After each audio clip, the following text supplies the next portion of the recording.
Pertemuan keempat, keluarga yang bersukacita dan berbuah. Tujuan, umat semakin dikuatkan untuk menjadikan keluarga ragi evangelisasi di masyarakat yang bersukacita dan berbuah kasih. Pertemuan Advent keempat menjadi simpul dan tindak lanjut atas refleksi dari ketiga pertemuan sebelumnya. Melalui pertemuan ini, umat diajak menempatkan visi keluarga dalam kerangka Rencana Induk Keuskupan Agung Semarang Roadmap 2021 sampai 2025 mengenai keluarga sebagai seminari dasar. Istilah seminari dasar dipilih untuk memberikan tekanan visi keluarga sebagai pendidik pertama dan utama. Di samping itu, keluarga yang dicita-citakan merupakan keluarga yang menjadi tempat pembibitan para tunas dan kader muda yang aktif dalam menggereja dan bermasyarakat. Paus Fransiskus mengistilahkannya dengan ragi evangelisasi. Maka, peran keluarga untuk menanamkan nilai-nilai Injili sangat vital. Sebab keluarga merupakan tempat pertama dan utama bagi seseorang mengenal nilai iman, moral, dan kedewasaan. Pandemi COVID-19 menjadikan tantangan bagi kita, para keluarga Katolik. Ketangguhan, keutuhan, dan komitmen kita diuji begitu rupa. Bukan hal yang mudah ketika beban hidup mendera, membuat kita menjadi kurang memperhatikan pendidikan, kualitas, dan komunikasi dalam keluarga. Namun dari beberapa pertemuan sebelumnya, kita tetap diajak semakin bertumbuh untuk menjadikan keluarga kita sebagai rumah pengudusan, pendidikan iman dan moral, perlindungan, dan pamomong bagi anak-anak kita.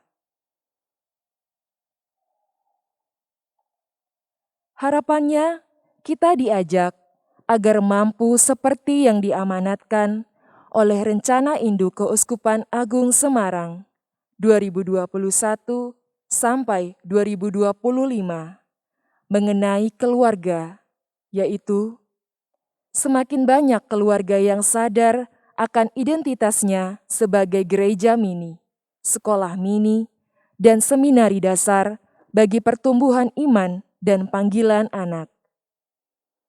Melalui pertemuan Advent keempat ini, keluarga diajak membuat komitmen nyata bahwa di tangan merekalah persemaian ini tumbuh, baik panggilan hidup bakti, menggereja, maupun bermasyarakat. Keluarga diharapkan menjadi pusat sukacita, mampu memberikan harapan dan kekuatan bagi seluruh anggotanya dalam mengatasi krisis, bahkan menjadi tempat pertolongan bagi orang lain yang membutuhkan. Bacaan yang diperdalam sebagai peneguhan dan renungan dari bacaan Injil Lukas, bab 1, ayat 39 sampai 45, mengenai perjumpaan Maria dan Elisabet. Perjumpaan dua keluarga dan dua perempuan yang menggenapi janji keselamatan dari Allah supaya terwujud.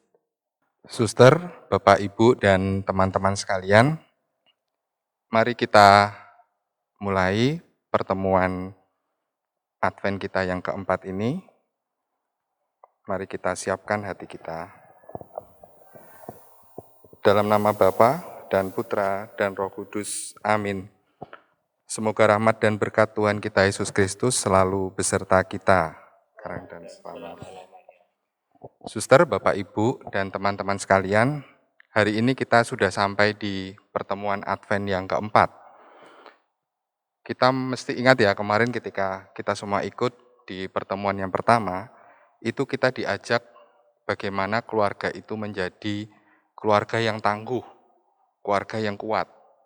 Di pertemuan yang kedua, kita diajak bagaimana keluarga itu menjadi keluarga yang dalam kondisi sekarang khususnya itu siap berbenah dan bisa berbuah, memberikan hasil bagi kita, masyarakat di sekitar dan keluarga kita.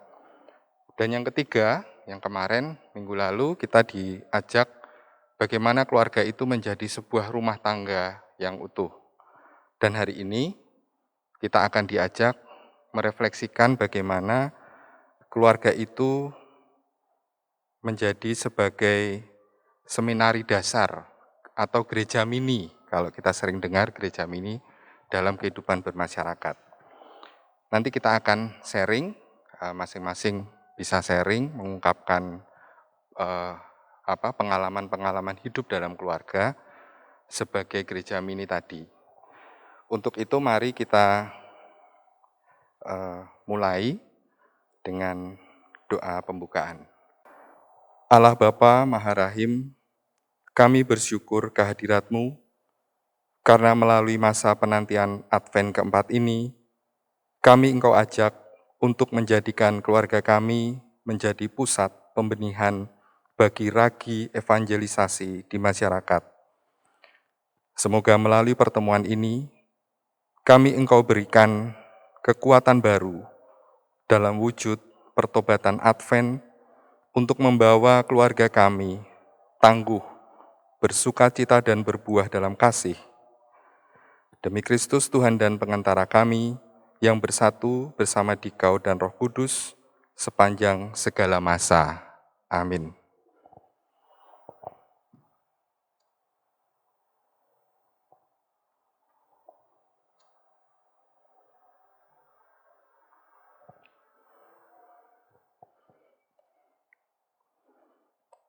Tuhan, terangilah umat-Mu dengan cahaya kasih-Mu. Kami semua dapat menjadi cahaya bagi sesama. Ya Bapa, berbelas kasihlah kepada kami, para hamba-Mu, yang merindukan Putra-Mu, cahaya kehidupan sejati. Nyalakanlah harapan kami yang gelap ini akan kehadiran Putra-Mu, yang menjadi penerang bagi hidup kami. Bagaikan nyala lilin yang semakin terang, kami mohon agar hidup kami semakin diterangi oleh kehadiran Kristus. Semoga kami semua mampu menjadi keluarga yang tangguh, bersukacita, dan berbuah dalam kasih, serta bersama masyarakat memperjuangkan hidup yang sejahtera dan bermartabat demi terwujudnya kehadiran Kerajaan Allah. Demi Kristus Tuhan dan Juru Selamat kami sepanjang segala masa. Amin. Kita dengarkan Injil Tuhan. Bacaan Injil Lukas bab 1 ayat 39 sampai 45. Beberapa waktu kemudian, berangkatlah Maria dan langsung berjalan ke pegunungan menuju sebuah kota di Yehuda. Di situ ia masuk ke rumah Zakaria dan memberi salam kepada Elisabet. Dan ketika Elisabet mendengar salam Maria, melonjaklah anak yang di dalam rahimnya, dan Elisabet pun penuh dengan Roh Kudus, lalu berseru dengan suara nyaring, "Diberkatilah engkau di antara semua perempuan, dan diberkatilah buah rahimmu. Siapakah aku ini, sampai ibu Tuhanku datang mengunjungi aku? Sebab sesungguhnya ketika salammu sampai kepada telingaku, anak yang di dalam rahimmu melonjak kegirangan. Dan berbahagialah ia yang telah percaya, sebab apa yang dikatakan kepadanya dari Tuhan akan terlaksana." Demikianlah sabda Tuhan. Terpujilah Kristus. Ya, Suster, Bapak, Ibu, teman-teman sekalian, kita baru saja mendengarkan sebuah Injil yang sangat bagus sekali. Di situ diceritakan bagaimana Maria mengunjungi Elisabet, saudaranya. Sebuah peristiwa yang sangat sederhana, mengunjungi. Kita juga sering melakukan itu tentu ya. ke saudara, ke tetangga. Tapi kita lihat bagaimana kunjungan itu menjadi luar biasa karena Elizabeth yang sedang mengandung itu anak dalam lahirnya melonjak kegirangan. Dan ini merupakan peristiwa iman kita umat Katolik yang luar biasa sampai hari ini. Nah, Suster, Bapak, Ibu sekalian, kita pasti sering juga melakukan hal-hal sederhana seperti ini dalam hubungan Bapak dengan putra-putranya, suster di komunitas, Ibu dan teman-teman dengan teman, tetangga, dan saudara. Tanpa kita sadari banyak peristiwa seperti itu yang sebenarnya sungguh menjadi kekuatan bagi orang lain dalam mereka semakin dikuatkan dalam iman, harapan, dan kasih, khususnya saat ini di masa pandemi. Nah, monggo kita hari ini sharing, Suster, Bapak, Ibu, teman-teman sekalian, apa peristiwa yang pernah kita alami dalam kehidupan sehari-hari yang sungguh-sungguh itu sederhana, tapi ternyata sungguh bisa membuat sesuatu yang luar biasa dan menambah kekuatan saudara atau teman-teman kita dalam hal iman, mungkin dalam hal pengharapan dan kasih juga, khususnya saat pandemi ini. Monggo Bapak. Baik, terima kasih. Saya akan sampaikan sharing saya, Suster, Bapak, Ibu, dan anak sekalian. Di masa pandemi ini, memang bagi keluarga kami juga mengalami hal yang tidak mudah. Kebetulan anak saya ada yang terkena, dan dia tidak tinggal di Indonesia. Satu perjuangan tentunya untuk menguatkan keluarga kami. Karena anak saya jauh dari rumah. Oleh sebab itu, di masa-masa itu kami berusaha mempersatukan diri, menguatkan iman bersama dengan memberikan dukungan kepada anak saya itu. Karena tempatnya jauh, tetapi kita bersyukur bahwa saat ini dengan teknologi yang ada, kita bisa berhubungan, sehingga kami setiap waktu bisa berkumpul bersama, meskipun virtual, dan saling mendoakan bagaimana menguatkan iman kami semua, baik saya sebagai orang tua maupun anak-anak saya. Melalui penguatan itu ternyata memberikan kekuatan bagi kami untuk mengatasi permasalahan yang kami hadapi sendiri dalam keluarga. Dan dari pengalaman itu, maka kami pun memberikan kabar gembira juga kepada lingkungan kami, dengan memperhatikan tentunya saudara-saudara kami sekitar yang membutuhkan uluran tangan maupun doa. Karena di masa pandemi ini kita tidak bisa langsung bertemu, tetapi ketika kita memberikan doa kepada saudara kita yang sedang mengalami kesulitan, maka kami percaya bahwa itu juga memberikan penguatan. Di samping itu juga menyisihkan sebagian yang kami miliki untuk memberi bantuan kepada mereka yang tetangga yang terkena pandemi ini, yang terkena COVID. Ini bagian yang bagi kami, keluarga kami, memberikan penguatan bagaimana masa pandemi harus kita hadapi, dan kita terus mewartakan apa yang menjadi sabda Tuhan pada orang-orang di sekitar kita. Itu pengalaman dari keluarga kami. Terima kasih. Ya, terima kasih Bapak. Sapaan, sebuah hal yang sederhana tapi sungguh bisa menguatkan kita. Jarak tidak masalah, dalam kondisi seperti ini pun sapaan itu dan doa menjadi sumber kekuatan juga bagi kita. Monggo Mbak, sharing berikutnya. Kalau dari pengalaman saya, sebelum pandemi itu biasanya keluarga kami saling mengunjungi satu sama lain. Ya, seperti kita ketahui, pandemi ini membuat semuanya menjadi berjarak. Nah, di suatu ketika, keluarga saya sempat terkena virus ini, COVID ini, sehingga kami semua pun keluarga menjadi bingung karena kan kami tidak bisa saling berkunjung. Lalu akhirnya kami membuat keputusan karena teknologi itu, kami membuat ruang virtual untuk bisa saling mendoakan satu sama lain. Dengan begitu keluarga kami semakin kuat dalam menghadapi situasi seperti ini. Begitu pengalaman saya, terima kasih. Oke, terima kasih Mbak. Tidak hanya sapaan, tapi sebuah keinginan untuk mengusahakan menggunakan teknologi, kemudian berpikir bagaimana bisa ketemu walaupun tidak langsung, itu juga sebuah upaya aksi yang nyata bagaimana kita saling menguatkan di antara kita sebagai gereja mini.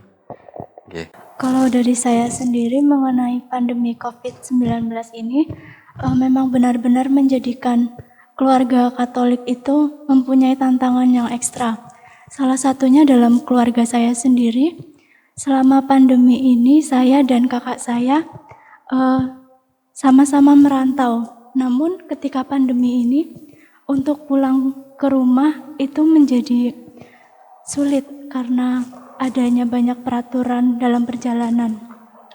Namun pada saat 6 bulan terakhir kemarin, itu merupakan suatu kesempatan bagus buat keluarga, terutama buat saya dan kakak saya untuk kembali ke rumah bertemu dengan orang tua. Dari situ, kami benar-benar memanfaatkan waktu yang ada setelah sekian lama tidak bertemu. Namun pada saat kami harus menyelesaikan tugas-tugas yang harus kami selesaikan, orang tua berpesan bahwa kita harus saling menguatkan komunikasi agar kasih yang ada dalam keluarga itu dapat tersalurkan. Sekian. Oke, terima kasih Mbak. Suster mungkin? Monggo, Suster. Oke, baik. Kalau pengalaman saya sebelum masa pandemi dan sesudah pandemi ini, nah kebetulan komunitas kami sekarang ini di Jogja ini adalah komunitas studi. Nah sebelum masa pandemi biasanya pagi-pagi itu kami masing-masing itu bergegas ke kampus masing-masing. Jadi kadang makan bersama pun tidak bersama seperti itu meskipun tinggal dalam satu komunitas.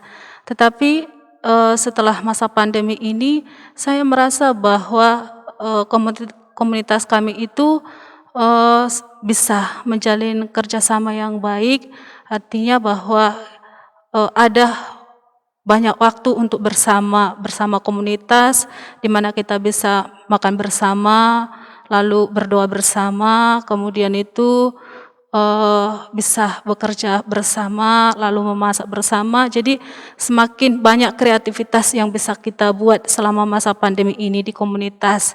Nah, selain itu juga saya merasakan bahwa kebersamaan itu bisa disalurkan melalui ya saling menyapa, saling senyum. Kadang-kadang kan kalau misalnya hati lagi nggak mood seperti itu ya, jadi kadang untuk menyapa saja itu sulit gitu. Tapi ya saya merasa bahwa sekalipun banyak tugas, banyak pemikiran-pemikiran lain, tapi saya merasa bahwa ketika kita bisa memberikan senyum kepada sesama saudari di komunitas, ya itu juga merupakan sebuah dukungan bahwa oh ternyata kehadiran saya itu dibutuhkan seperti itu. Nah lalu dari komunitas kami itu juga sebelumnya kami juga ikut doa lingkungan, tetapi karena saat ini masa pandemi ya tidak bisa dibuat doa lingkungan seperti itu, tapi ada saat-saatnya lingkungan itu bisa membuat link Zoom untuk doa rosario seperti kemarin itu ya, ada doa rosario, juga doa lingkungan bersama seperti itu. Lalu kami juga selama masa pandemi ini berusaha mendoakan orang-orang yang sangat membutuhkan, maksudnya membutuhkan bantuan atau mereka yang sedang sakit ataupun yang terkena banjir itu, ya kita tidak bisa memberikan materi, tetapi dari kami sendiri kami berusaha untuk mendoakan seperti itu. Lalu di sekitar kami itu, tetangga itu ada juga salah seorang ibu yang kemarin itu kami bantu seperti itu karena anak-anaknya tidak ada yang mengurus seperti itu. Tetapi kami merasa bahwa sebagai seorang ya maksudnya bukan hanya seorang religius, tetapi karena kita memang hadir untuk sesama, jadi kita juga memperhatikan mereka yang sangat membutuhkan uluran tangan kita dengan ya memberikan senyuman ya setidaknya, tapi juga ya maksudnya memberikan sebuah apa ya, maksudnya sembako seperti itu ya untuk mereka. Tapi ya meskipun tidak seberapa, tapi saya merasa bahwa yang tidak seberapa itu bisa menjadi berkat bagi orang lain. Itu. Terima kasih, Pak. Ya, terima kasih Suster. Yang disampaikan Suster tadi ada yang menarik.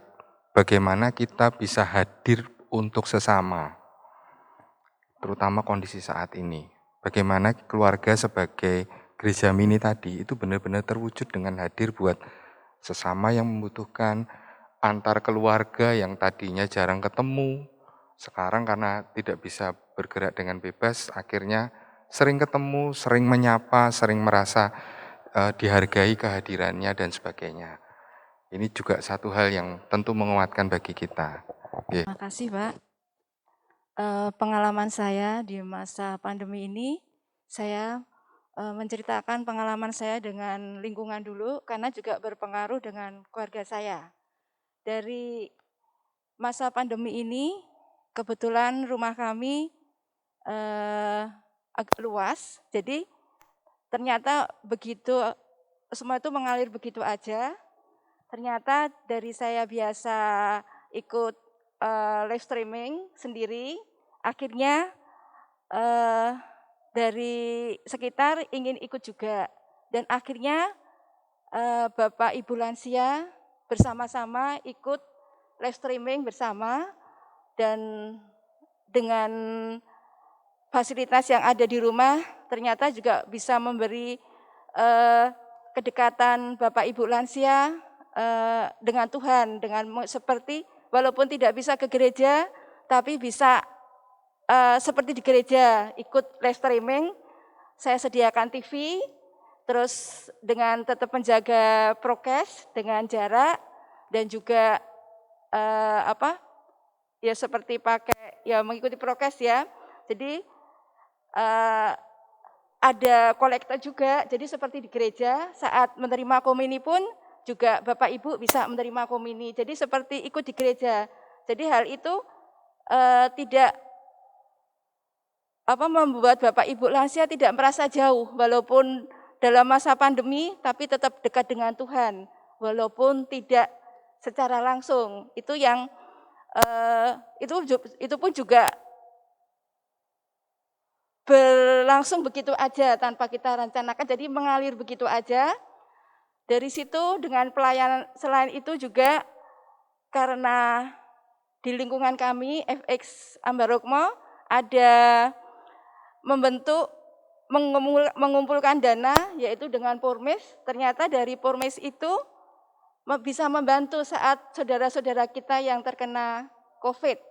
Jadi saat itu yang menjadi pengalaman saya yang saya juga ikut bahagia waktu itu, tapi dari gereja, bantuan gereja, mungkin juga dari lingkungan lain menerima, yaitu bingkisan buah, dan juga ada berikut vitamin, dan pokoknya untuk keperluan kesehatan penderita COVID ya. Saat itu saya mengantar ke umat lingkungan, dan saat itu bersyukurnya kenapa? Saat itu persediaan vitamin habis. Dan juga saya mengantar saat tepat sekali. Jadi itu membuat sangat bersyukur sekali bahwa apa yang dibutuhkan itu ada. Itu kan juga saya merinding nih. Jadi itu suatu pertolongan Tuhan yang luar biasa.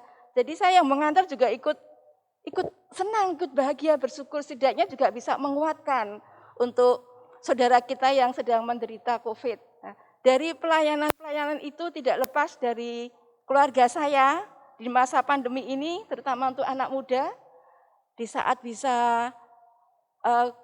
saat anak kuliah bisa tatap muka, ternyata tidak. Akhirnya menyeleweng pergaulannya. Dari situ karena saya melayani, ternyata menguatkan saya. Dan juga Bapak Ibu menguatkan. Dari situ akhirnya dalam doa, puji Tuhan, perlahan tapi pasti anak menjadi baik. Itu karena karena istilahnya keluarga jadi gereja kecil ya. Jadi akhirnya dari berkumpulnya Bapak Ibu lansia itu menjadikan semangat dan juga doa Bapak Ibu akan menguatkan keluarga kami untuk hidup di dalam kasih Tuhan. Saya kira itu. Terima kasih. Oke, terima kasih Bu. Aksi yang nyata bagaimana saat ini banyak terutama para lansia yang tidak bisa hadir ke gereja, tapi bagaimana Ibu dan sekeluarga mencoba mengusahakan sesuatu sehingga mereka tetap bisa merasakan mengikuti perayaan Ekaristi walaupun secara streaming, tapi bagaimana mengusahakan Allah itu hadir juga ke mereka yang tidak bisa hadir ke gereja dan juga bantuan-bantuan yang lain. Oke, terima kasih Bu. Monggo Mbak. Baik, terima kasih sebelumnya Pak. Jadi di sini saya akan men-sharingkan bagaimana keluarga saya itu menjadi tempat pertama dan utama untuk anak-anaknya agar bisa mengenal nilai iman, moral dan juga kedewasaan iman gereja Katolik. Dan itu menurut saya dapat membantu kami sehingga keluarga kami dapat menjadi gereja kecil seperti itu. Kemudian saya dibesarkan oleh keluarga yang tidak berpendidikan tinggi. Orang tua saya, ayah saya itu tamat SMA dan ibu saya hanya tamat SD. Tapi saya bersyukur karena mereka sudah berusaha keras meskipun kita tahu bahwa orang tua itu tidak ada yang sempurna. Tapi mereka berusaha untuk memberikan yang terbaik dalam setiap didikan dan ajarannya sehingga itu jadi bekal untuk kami ketika saya merantau di Jogja ini.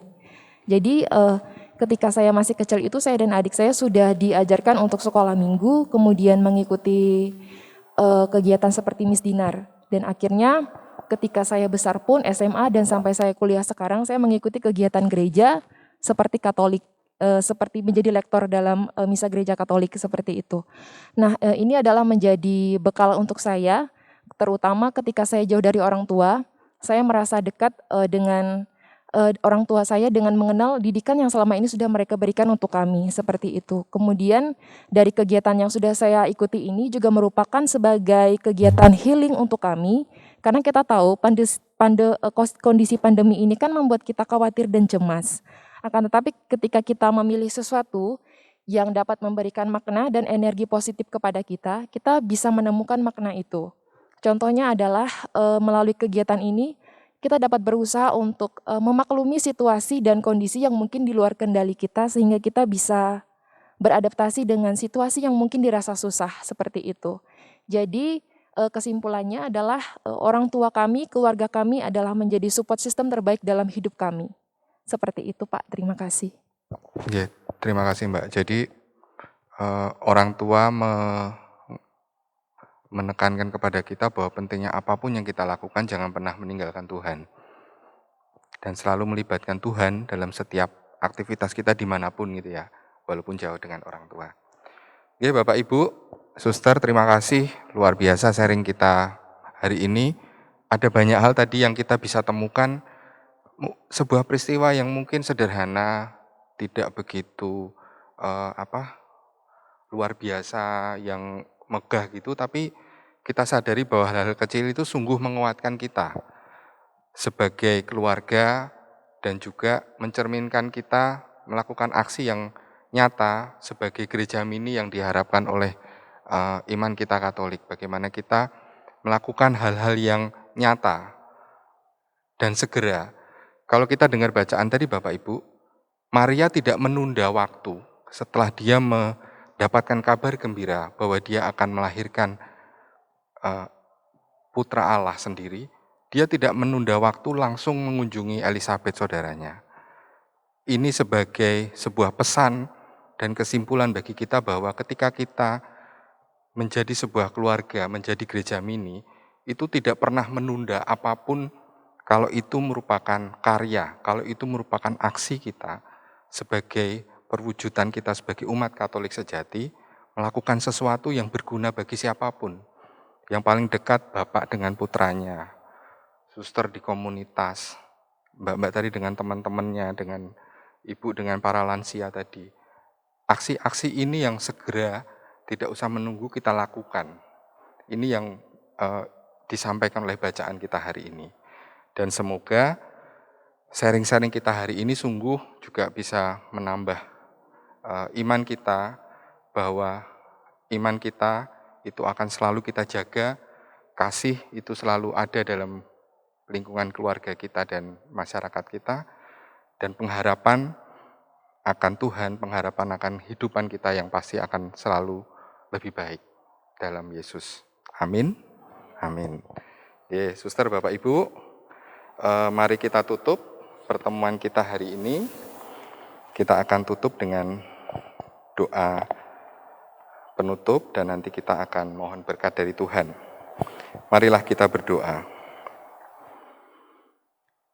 Bapa yang terkasih, kami berterima kasih karena Engkau selalu ada dan mendampingi keluarga kami. Kami memuji-Mu karena Engkau tidak pernah meninggalkan kami dan senantiasa memegang tangan kami. Ya Bapa, semoga kedatangan Kristus ini sungguh berarti bagi hidup keluarga kami semua. Semoga kami mampu menjadikan keluarga kami sebagai pusat pendidikan dan pertumbuhan kedewasaan anak-anak kami. Semoga kami mampu membangun keluarga yang semakin sadar akan identitasnya sebagai gereja mini, sekolah mini, dan seminari dasar bagi pertumbuhan iman dan panggilan anak-anak kami dalam menggereja dan memasyarakat. Demi Kristus Tuhan dan pengantara kami. Amin. Tuhan beserta kita, sekarang dan selama-lamanya. Semoga hidup kita, pelayanan kita, dan seluruh orang-orang yang kita cintai selalu dilindungi dan diberkati oleh Allah yang Maha Kuasa, Bapa dan Putra dan Roh Kudus. Amin. Terima kasih.